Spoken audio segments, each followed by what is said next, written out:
Olá pessoal, bom dia, boa tarde, boa noite, a depender, claro, do horário que você estiver assistindo esse vídeo. Meu nome é Glauco Costa, sou professor de História e a gente está aqui hoje para falar um pouquinho sobre a história de Cabo Frio. Mas de que maneira, com que objetivo? Nosso objetivo, muito claramente, é falar sobre a história de Cabo Frio para quem vai prestar concursos públicos que envolva a história de Cabo Frio. Então, se o teu objetivo, se a tua motivação para assistir esse vídeo é entender e conhecer melhor a cidade de Cabo Frio, você também vai conseguir saber disso aqui.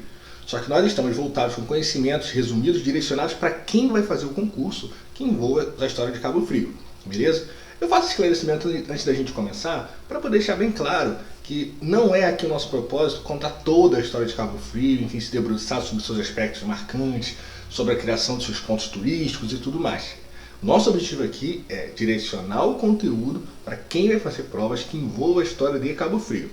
Tudo que a gente vai falar aqui vai cair na prova? Provavelmente não, mas algumas coisas podem vir a cair. Então a gente pegou parte da história de Cabo Frio, resumimos essa história de essa parte da história de Cabo Frio nesse vídeo aqui e vamos abordar ao longo da nossa conversa um pouquinho sobre como esses tópicos podem vir a cair na prova e como você pode, digamos assim, saber mais sobre eles através deste vídeo. Então reitero, história de Cabo Frio voltado para concursos públicos que envolva a história de Cabo Frio, beleza? Dito isso, é sempre bom lembrar, né, que Cabo Frio é uma cidade no Rio de Janeiro, enfim, um município no Rio de Janeiro, né, que chama a atenção pelo que a gente está vendo na imagem aí, né, pelas suas belezas naturais, principalmente as suas praias, né, sendo a Praia do Forte, por exemplo, enfim, a gente no Peró, a cidade de Cabo Frio, ela é muito bonita. As belezas naturais movimentam o turismo da cidade, o turismo que é um dos aspectos econômicos importantes da cidade de Cabo Frio. Quando a gente falar, por exemplo, sobre a história econômica de Cabo Frio, a gente vai falar sobre a questão do turismo. Mas antes de chegar ao turismo, por exemplo, Cabo Frio se notabilizou economicamente pela exploração do pau-brasil e também pela exploração de sal, que acontece na região. Isso dentro de um processo em que Cabo Frio ainda está vivendo sobre a colonização, ou vivendo o processo colonizador, que também vai ser um dos tópicos da nossa conversa. Esse processo de colonização, esse processo colonizador, ele começa a se implantar em Cabo Frio com a chegada dos europeus, né? E é justamente o contato das tribos indígenas, tamoios, que existiam antes da colonização e passam a lutar com os europeus após o início da colonização, que a gente também vai abordar. Tudo isso configura os últimos 500 anos da história de Cabo Frio, né, que culmina no surgimento da cidade como a gente tem hoje, né, uma cidade que é extremamente turística, uma cidade com belezas naturais, e também uma cidade urbanizada, né, uma cidade em que você tem, principalmente nos grandes centros, no centro da cidade, né, as regiões onde são mais frequentadas por quem não mora de Cabo Frio, a gente consegue ver bem esse processo de urbanização dentro da cidade. Então assim, voltando aqui para mim, a gente vai falar sobre esses pontos da história de Cabo Frio, tá bom? A gente selecionou esses pontos, são pontos mais históricos da cidade, históricos no sentido de estar fazendo referência a um passado para que a gente possa trazer nos dias de hoje, mas o nosso objetivo é que esse conteúdo, esse material te ajude a resolver questões que venham a cair na prova. Então nós não vamos debruçar sobre grandes curiosidades sobre a cidade, coisa do tipo. Vamos direcionar o conteúdo para que você que vai fazer a prova, que envolve a história de Cabo Frio, se sinta mais seguro, mais capacitado para poder resolver as questões que venham a cair. Beleza? Então assim, reitero esse recado e que a gente vai fazer isso com base no que a gente mostrou aqui, nesses tópicos, né, em que a gente vai conversar sobre eles um pouquinho ao longo do vídeo e que a gente espera que ao final deles vocês se sintam mais seguros para fazer a prova. Beleza? Um recado que eu daria no final, mas prefiro dar até agora. A gente tem também uma folha de questões que está disponível e no final eu vou colocar os contatos que você devem acessar para conseguir ter essa folha de questões. Essa folha de questões ela não custa nada, ela é gratuita, ela só não está disponibilizada no link do vídeo, mas ela pode ser disponibilizada através de uma mensagem por meio dos canais que eu vou passar para vocês, beleza? Então fiquem tranquilos, assim, e pelas questões de a gente poder ver se o que a gente está estudando realmente está alinhado, a gente está conseguindo aprender bem esse conteúdo e resolvendo questões da melhor forma. Por quê? Porque no concurso vocês vão resolver questões, beleza? Dito isso, ciente que vocês já estão da nossa agenda, acho que nada mais justo da gente realmente começar e partir para a nossa conversa, cujo primeiro tópico é Cabo Frio antes da colonização. Eu coloquei na imagem aí, uma imagem alusiva aos índios tamoios, que é interessante para a gente pensar o seguinte: a região de Cabo Frio, onde hoje fica o município de Cabo Frio, é uma região do Rio de Janeiro, enfim, do Brasil, e dentro da ótica da história do Brasil que a gente estuda, a gente sabe que antes da chegada dos europeus, o território brasileiro era ocupado pelos tribos indígenas, de várias etnias, de vários grupos, como tupis, tupi-guarani, tupinambá e os tamoios, que ficavam basicamente na região onde hoje é a região dos lagos, especificamente também na região de Cabo Frio. Então assim, é interessante perceber pela própria imagem que os tamoios são tribos que têm o hábito da guerra, né, digamos assim, como parte da sua cultura. Por que isso é importante?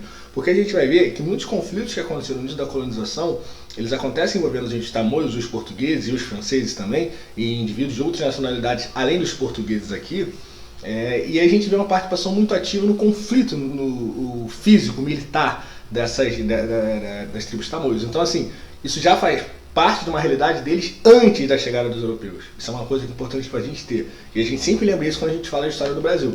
Quando a gente fala de história do Brasil, a gente sempre traz essa mensagem de que existia uma vida cultural, uma vida econômica, uma vida social, uma vida até propriamente política das tribos indígenas, tanto do Brasil quanto no restante da América, antes da chegada dos europeus.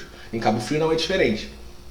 O que a gente tem aqui para a prova, nem sempre isso é muito destacado, principalmente numa prova que não seja especificamente voltada para a área de história. Mas uma prova que envolva mensagem sobre a história de algum município. É importante perceber ou lembrar sempre que antes da chegada do europeu ou da civilização nesses locais, existia sim já uma vida muito própria, uma vida dinâmica, uma vida que acontecia. E essa vida tem características que vão ser levadas durante o processo de colonização. E muitas vezes essas características envolvendo as tribos indígenas vão se manifestar em movimentos de resistência, que são basicamente movimentos em que há o conflito militar, o conflito físico, o conflito bélico entre as tribos indígenas e o colonizador. Em Cabo Frio não é diferente, tá bom? A gente vai ver isso daqui um pouquinho mais para frente, mas lembra disso. Cabo Frio, Tamoios. Cabo Frio, Tamoios. Tamoios é um distrito de Cabo Frio hoje, não é à toa. É muito por essa memória, por essa referência histórica que há a ocupação indígena da região. Beleza? Dito isso, a gente segue na nossa conversa e vamos tentar entender como é que começa essa relação dos Cabo Frios e os europeus, né? E aí a gente colocou um pequeno textinho só para ajudar vocês. Eu vou tomar a liberdade de ler esse texto, peço que vocês façam as anotações em cima dele se acharem necessário, que basicamente é o seguinte, que a história de Cabo Frio está ligada à sua ocupação pelos tamoios até 1503, ponto.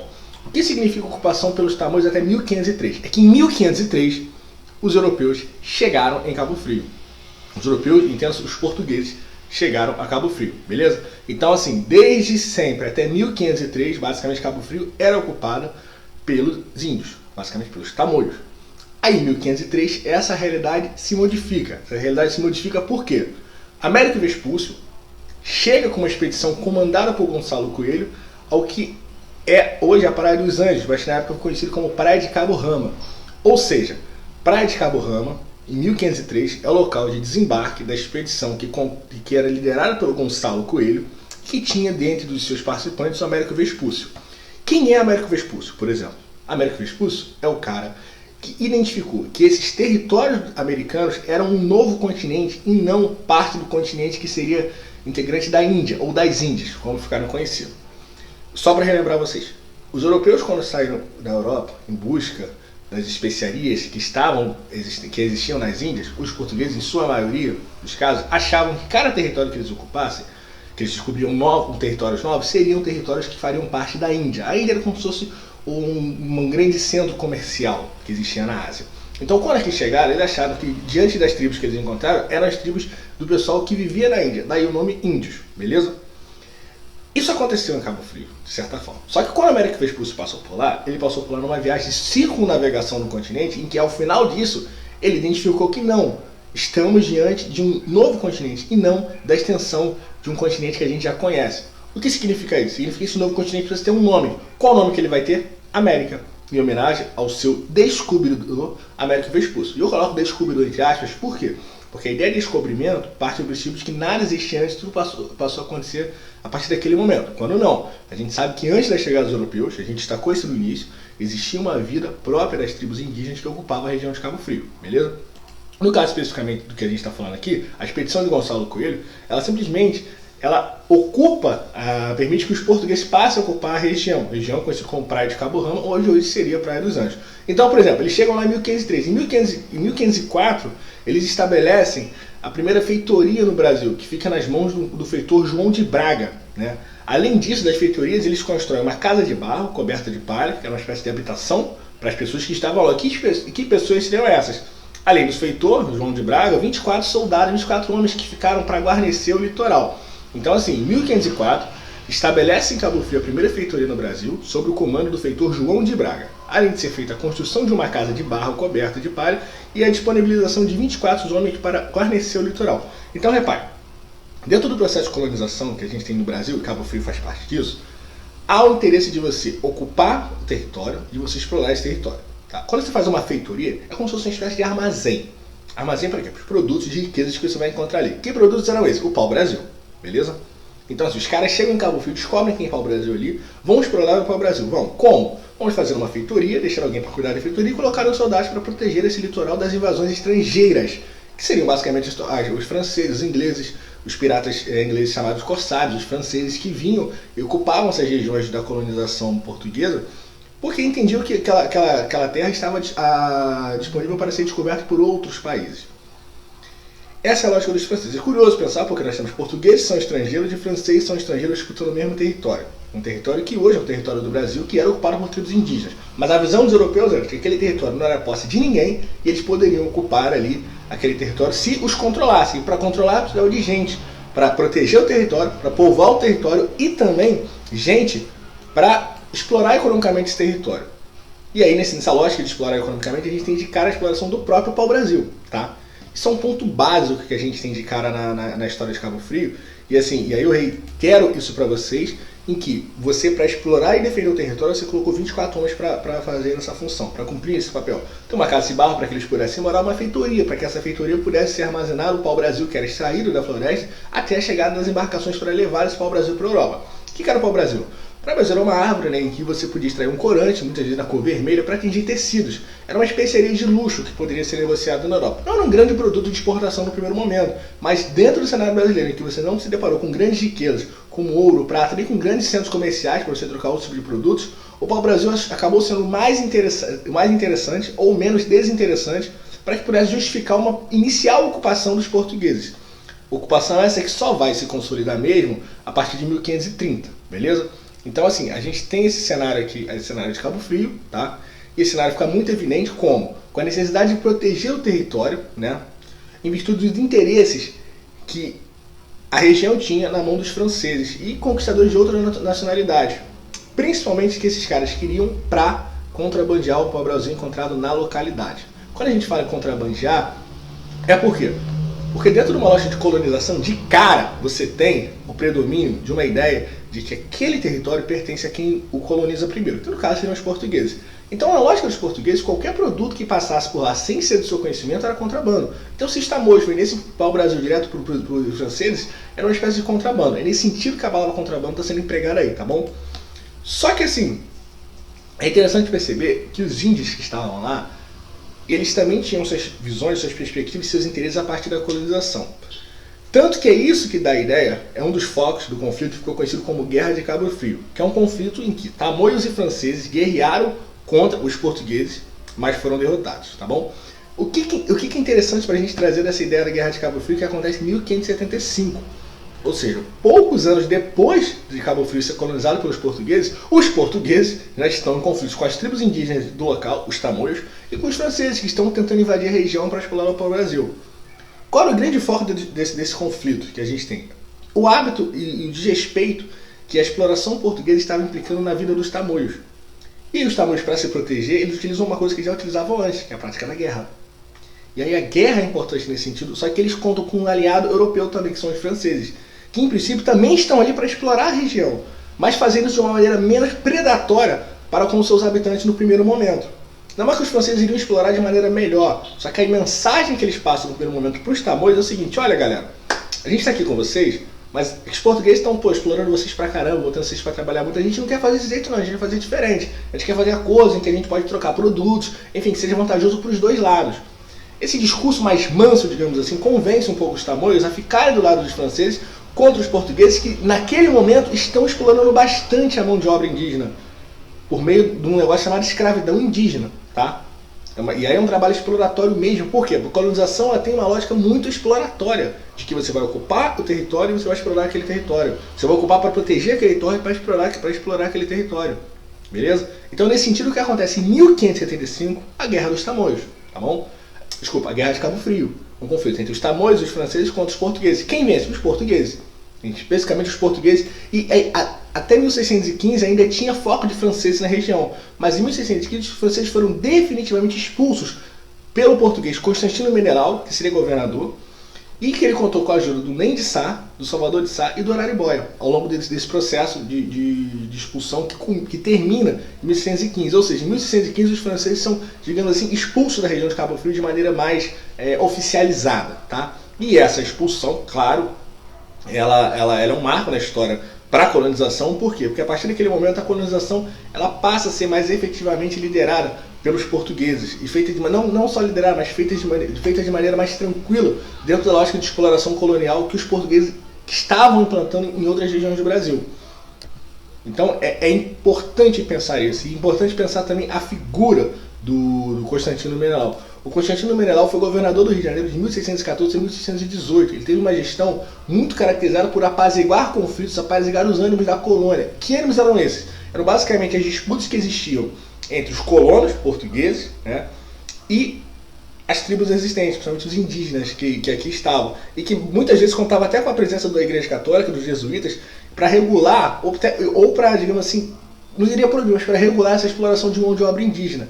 Então é interessante pensar, quando a gente olha para essa imagem, por exemplo, a questão de uma cerimônia religiosa feita por padres jesuítas junto com tribos indígenas, que é nesse processo aqui que a gente está tendo em Cabo Frio, em que o apaziguamento dos ânimos está sendo feito, em que você consegue estabelecer lógicas de dominações entre os colonizados, né, a partir dos colonizadores, beleza?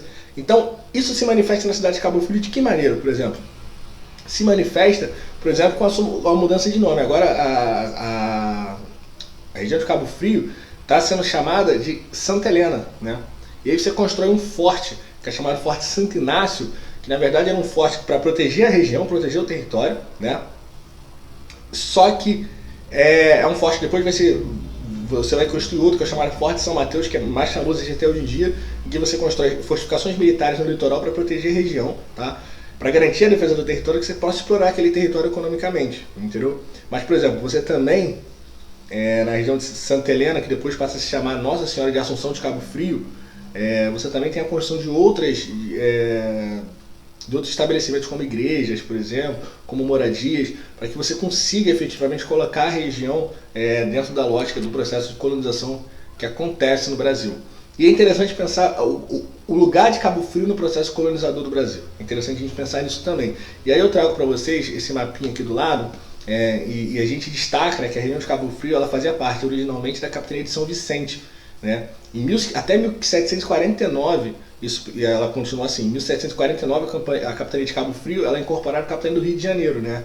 E aí, como capitania hereditária, ela está sujeita aos processos que envolvem as capitanias hereditárias, que são a doação de terras para os donatários, para religiosos como jesuítas, enfim.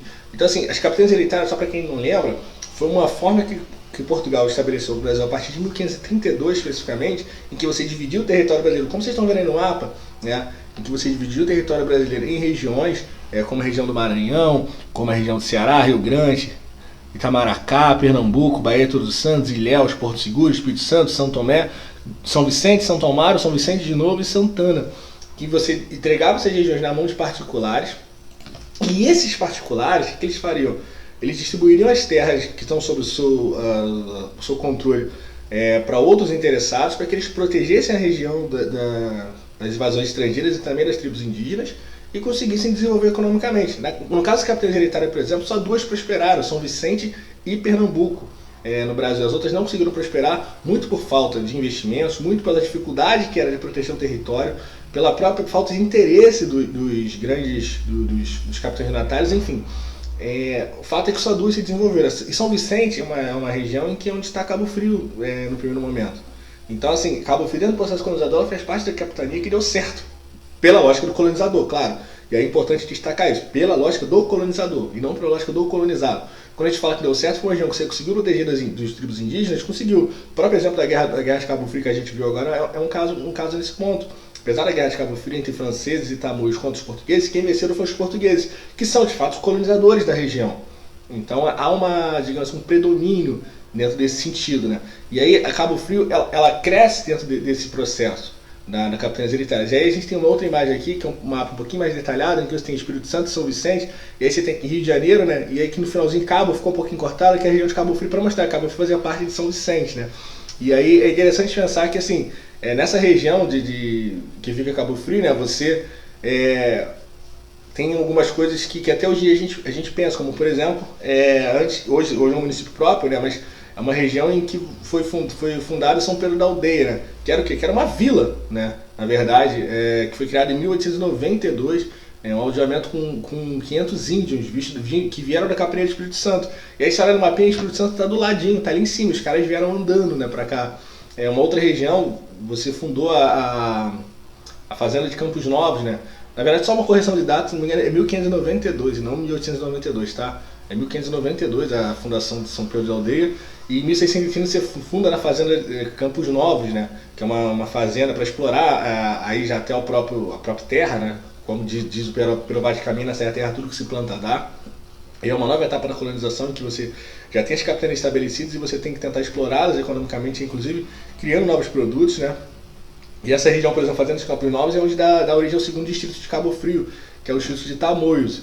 Então, assim, repare que a própria ocupação colonial, ela marca para a ocupação territorial de Cabo Frio hoje, né? E não só de Cabo Frio, como dos seus municípios vizinhos também.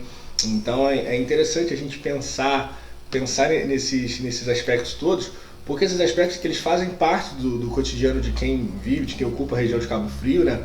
Então, isso também demarca alguns limites, né, da cidade. Esses limites não são colocados de maneira aleatória. Quando a gente pensa no processo de capitanias hereditárias, na ocupação do territorial, a gente vê a região de São Pedro da Aldeia, vê a região do Tamoios e vê a ligação desse processo com a sua história. O próprio nome Tamoios, por exemplo, faz referência às tribos indígenas que ocupavam a região antes da chegada dos europeus, que era a tribo dos Tamoios. Então, assim, é importante pensar isso para entender um pouco como se dá esse desenvolvimento da região de Cabo Frio.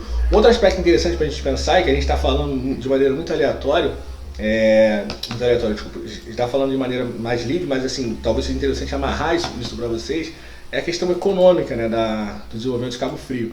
E aí, quando eu falo na questão econômica, a gente tem que pensar na história econômica de Cabo Frio, né? Então, assim, do ponto de vista econômico, o pau-brasil se mostrou como a principal riqueza da região desde a chegada dos portugueses. Não só em Cabo Frio, galera. Boa parte do território, que hoje é o território brasileiro, o pau-brasil, ele foi a primeira riqueza que de fato os caras tiveram, né? Então, assim, boa parte, essa lógica de você explorar a região, de você, enfim, explorar a região para que ela se desenvolva através de algum produto que você possa exportar. Esse produto, o primeiro produto de cara que você tem é o pau-brasil, né? E aí isso marca, por exemplo, as regiões de ocupação, marca a forma com que a cidade vai se desenvolvendo, inclusive nos seus limites, e acaba refletindo, por exemplo, nos seus limites territoriais. Então, por exemplo, se a gente pensar o Cabo Frio hoje, Cabo Frio faz divisa com algumas cidades. Quais cidades que ela faz? A Armação de Búzios, ao leste, Arraial do Cabo, ao sul, Araruama e São Pedro da Aldeia, ao oeste, São Pedro da Aldeia de novo. Casimiro de Abreu, Seu Jardim ao norte, ou seja, Cabo Frio faz divisa com Búzios, com Arraial do Cabo, com Araruama, São Pedro da Aldeia, Cabo Frio e Silva Jardim. Por que ela faz divisa com essas regiões? Porque essas regiões, elas são historicamente ocupadas, e as suas divisões também são feitas seguindo muita lógica da questão econômica. E a questão econômica de Cabo Frio na colônia, ela está muito ligada inicialmente à exploração do pau-brasil. E a imagem que a gente coloca aí, eu coloco de novo a imagem na tela, ela é muito alusiva a isso, que a gente tem os indígenas, né, representados como pessoas que estão cortando a madeira e levando ela para o litoral, onde teriam as embarcações que levariam para a Europa. Óbvio, esse processo não é just in time, como não feito sob encomenda, você corta porque o navio está chegando, não. Você corta, vai acumulando e vai guardando onde isso? Vai guardando onde isso? Vai guardando nas feitorias. Daí a importância de você criar as feitorias, espécies de armazéns, né, em que você conseguiria, enfim, controlar essa produção, esses produtos que estão ali no litoral disponíveis para poderem ser levados ao território europeu. Então é importante ver como é que essas coisas estão bem amarradinhas, tá bom? Só que assim como a colonização brasileira, o ciclo econômico do Brasil não ficou restrito ao pau-brasil apenas. No caso da história geral do Brasil, tem o açúcar, tem o ouro, tem o café. Cabo Frio também avançou em outros, digamos assim, ciclos econômicos, né? E isso fica evidente, por exemplo, no segundo ciclo econômico que acontece em Cabo Frio, que é extremamente marcante, que até hoje em dia, principalmente quem vai para Cabo Frio vindo da cidade do Rio de Janeiro, né, passando por Niterói, enfim, pegando a Via Lagos ali, é o sal, né? Então isso começa em meados do século XVIII, né? Na Vila de Santa Helena passou a se destacar pela produção de sal. É interessante pensar em duas coisas. Primeiro, assim, que o sal, ele era um produto considerado especiaria, produto que usaram para temperar alimentos, que eram produtos raros, daqueles produtos que fizeram os europeus saírem dos seus territórios e irem navegar através do Oceano Atlântico para chegar até as Índias. Então o sal fazia parte disso, é um produto extremamente útil para conservar os alimentos. Carne salgada, por exemplo, charque. É interessante pensar, isso era muito importante na época, sim, porque você não tinha geladeira, por exemplo. Então a carne, como é que você conservava a carne? Com temperos. Muitas vezes os temperos estavam ali para disfarçar o gosto de coisa estragada nos alimentos, né? Então o sal tinha muita utilidade de preservação, né? Só que desde 1631 os portugueses sabiam da importância do sal, e quando perceberam que Cabo Frio podia se desenvolver essa produção, eles tornaram-se um monopólio da coroa, ou seja, somente a coroa portuguesa poderia explorar o sal. Isso durou até 1801, quando esse monopólio ele é abolido. Então volta aqui para mim rapidinho. Então assim, o que a gente tem depois do pau-brasil é que você descobre o sal e o sal começa a chamar a atenção. Porque só um produto que você consegue extrair em grande quantidade e vender para a Europa, isso vai te dar retorno econômico. Retorno econômico para quem? Para a colônia, para os colonizadores. Então o que os colonizadores? E o que os colonizadores vão fazer? Eles vão tornar isso um monopólio da coroa, da metrópole, para que eles extraiam essa riqueza para si. E não que essa riqueza fique, digamos assim, dividida igualmente entre a colônia. Não, para desenvolver a colônia não, para desenvolver a metrópole. Você está explorando a colônia para desenvolver a metrópole. Então por isso você torna-se um monopólio de exploração apenas da colônia, entende? E Cabo Frio se enquadra bem nesse processo na história econômica no século XVIII. Por quê? 1700 e pouco? Por quê? Porque Cabo Frio faz parte de uma importante colônia do Brasil, que seria onde hoje é o estado do Rio de Janeiro, e que tem nesse processo aí já dos anos 1700, já a migração para a capital da colônia, para a sede da colônia ser no próprio Rio de Janeiro. Então assim, você tem a chegada, o desenvolvimento digamos assim, atração para o centro econômico da colônia nessa região, e o sal passa a ser um produto extremamente útil para isso, porque o sal é um produto, uma especiaria, cara. E como especiaria, o sal tem um valor muito grande na Europa. E isso começa a acontecer no Cabo Frio a partir do século XVIII. A gente tem até os registros da exploração de sal na região. É óbvio, só que economicamente o que chama a atenção de Cabo Frio é o turismo, né? Então atualmente a base da economia local é o turismo. Como a gente está vendo na imagem, são as praias, né? E aí complementarmente a gente tem a indústria extrativa de sal e da pesca. Então assim, o sal ele deixa de ser importante para o turismo, principalmente no século XX. E a gente vai ver até porque pela integração que há, pela urbanização e pela integração que era a região de Cabo Frio com o que seria o Rio de Janeiro, com quem vem da capital do Rio de Janeiro, tá bom? Mas, por exemplo, até no século XX, principalmente na Primeira Guerra Mundial, o sal teve um boom muito grande. Por quê? Como muitos países da Europa não estavam conseguindo produzir seus próprios produtos, digamos assim, pelo conflito da guerra, eles começaram a importar de onde eles sempre exportavam. Então, por exemplo, o Brasil passou a vender mais produtos para a Europa, e o sal era um produto que a Europa precisava muito para a questão da alimentação, né? Então, na Primeira Guerra Mundial, o sal ele acaba tendo um novo boom na região de Cabo Frio, a sua produção, enfim, juntamente com a pesca e tudo mais.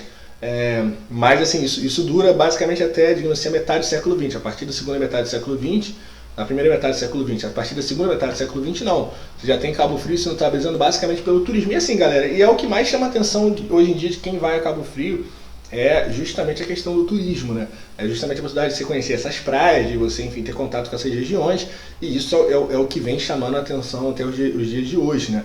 Então, assim, se a gente pensar a atividade econômica de Cabo Frio, principalmente é o turismo. Aí você também tem a pesca, você também tem a extração de sal, você teve historicamente o pau-brasil, são as principais grandes atividades econômicas de Cabo Frio. Cabo Frio teve, por exemplo, um aspecto importante como celeiro da Baixada Fluminense em relação à questão dos escravos, principalmente no século XIX, mas isso não necessariamente com uma própria atividade econômica da região. Era mais um sentido de muitos escravos fugiam para a região, enfim, na luta, principalmente no processo de abolição. E acabavam depois podendo ser utilizados como mão de obra novamente no que seria na exploração do café, na plantação do café na região do Vale do Paraíba, do Rio de Janeiro. Mas especificamente o que a gente chama a atenção aí eu reitero para vocês para a prova, é justamente isso: turismo, sal, pesca e, principalmente no período do início da colonização, o pau-brasil. Mas claro, assim, o que faz o turismo ser o turismo mesmo é principalmente o processo de urbanização da região, né? E aí assim, eu chamo a atenção porque esse processo de urbanização na região de Cabo Frio, ele se consolida no século XIX, né? Apesar da região contar com uma Câmara Municipal, né, que o prédio atual da Câmara Municipal de Cabo Frio foi comprado em 15 de maio de 1873, no que é hoje conhecida a Avenida Nossa Senhora da Assunção, né? Apesar da região já conhecer como a igreja de Nossa Senhora de Assunção, com o convento Nossa Senhora dos Anjos, né? Foi somente no século XIX, 1841, que o centro urbano de Cabo Frio se consolidou sobre a Restinga, com o aparecimento de outros prédios públicos e particulares. Enfim, então assim, é no século XIX em que a região de Cabo Frio ela ganha essa digamos assim, consolida essa sua urbanização, né? E é interessante pensar que junto com a urbanização, o que você tem? Você tem um processo agora, no século XIX, mas que acontece mesmo no século XX, em que você vai consolidar a sua região e principalmente fazer uma integração dessa sua região com outras áreas do Rio de Janeiro. Então, por exemplo, no século XX, Cabo Frio, ainda, apesar de urbanizada, ela ainda se mantém bastante isolada, né? Só que aí o que acontece? Em 1937, galera, acontece a primeira estrada de ferro, se inaugura a primeira estrada de ferro na região. Em 1940, né, você liga a região com a rodovia Amaral Peixoto. Em 1974 você tem a inauguração da Ponte Rio-Niterói, a Ponte Costa e Silva, né? E isso é importante por quê? Porque isso tornou Cabo Frio uma região acessível para os moradores do estado do Rio de Janeiro, principalmente o pessoal que vinha da capital com um poder aquisitivo maior e que se encantava com as belezas naturais que lá existiam. E aí você começa a desenvolver muito mais o turismo na segunda metade do século XX. Na primeira metade do século XX ainda teve o boom da questão do sal. E aí o sal que você tem praticado como atividade econômica interessante de Cabo Frio desde o século XVIII, desde 1700 e pouco. E antes você teve muita questão do pau-brasil.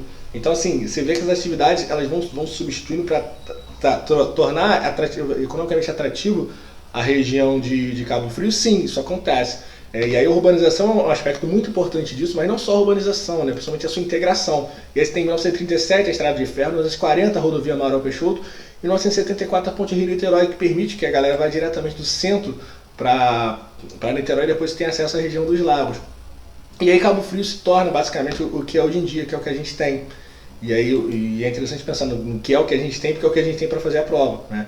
Então esses são alguns pontos principais que eu queria trazer aqui para vocês, tá bom? Eu não quero fazer esse vídeo ficar muito longo, já tem meia hora de vídeo. Eu queria só aproveitar e deixar aqui no final as formas de contato, para vocês entrarem em contato comigo.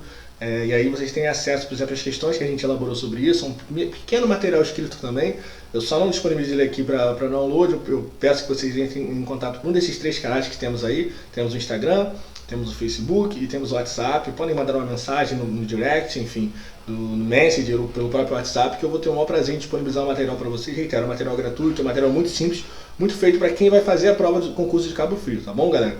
Então essa é a forma de contato. Eu agradeço quem chegou até aqui nesse vídeo, é muito interessante, muito bom ter a atenção de vocês e fico à disposição para ajudar no que for preciso. Enfim, o concurso público é uma área que vale a pena, mas exige uma disciplina para estudo. Acho que vocês conseguem fazer isso bem, mantendo foco, mantendo a força de vontade. E quiser testar os conhecimentos sobre a história de Cabo Frio, a gente tem um material aí, então vocês por favor entrem em contato com a gente, tá bom? É isso, pessoal, muito obrigado, uma boa tarde para vocês, um bom dia ou uma boa noite, tamo junto.